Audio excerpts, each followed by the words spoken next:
What's the big thing out there that you're looking forward to? It doesn't have to be with, what you guys are doing, but just given the exposure you have, what are you most excited about for the next, I'd say year, 18 months? What are you thinking about? Where's your head at? Yeah, that's a good question. There's definitely a lot of stuff going on, both internally, but I think for the industry, I think for us, it's exciting to expand our partnerships and help enable other technology.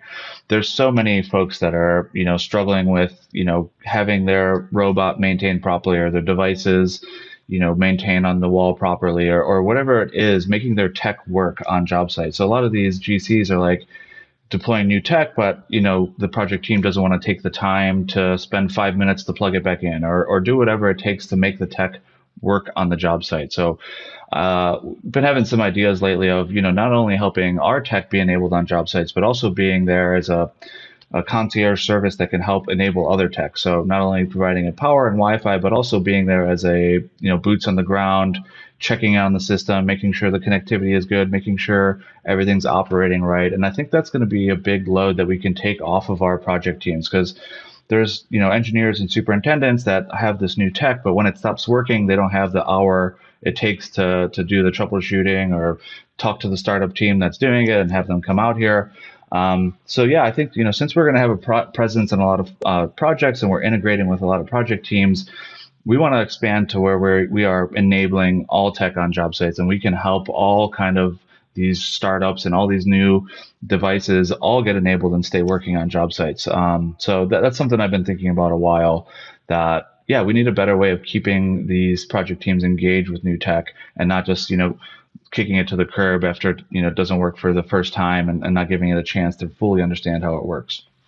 That's an interesting opportunity right there because we talk consistently about the problem with the industry and its workforce and the workforce needs and how do you bridge that gap. Well, talk about an opportunity to take tech enabled people and concierge service, the troubleshooting, the time it takes, but also then if you're taking young IT minds, technology focused minds, people who are technology natives. They don't have to be, when I say IT, the classic word of what I was, but more just technology enabled and more adept at the troubleshooting.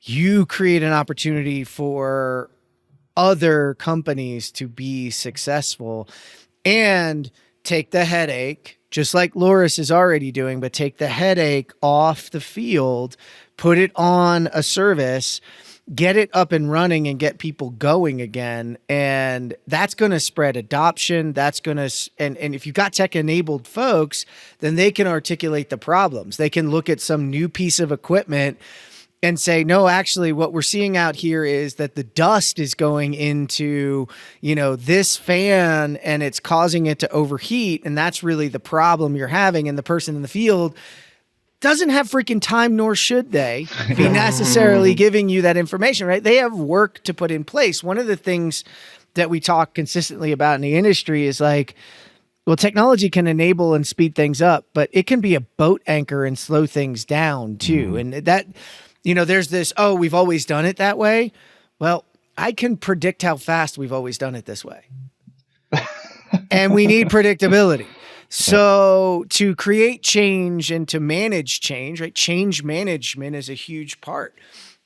Man, I think that's an awesome idea. And I think there's probably a ton of tech companies out there that have tools that could really use that person on the other end. So, yeah, I didn't think you were going to go there, Mike, and it's a cool aspect to go to.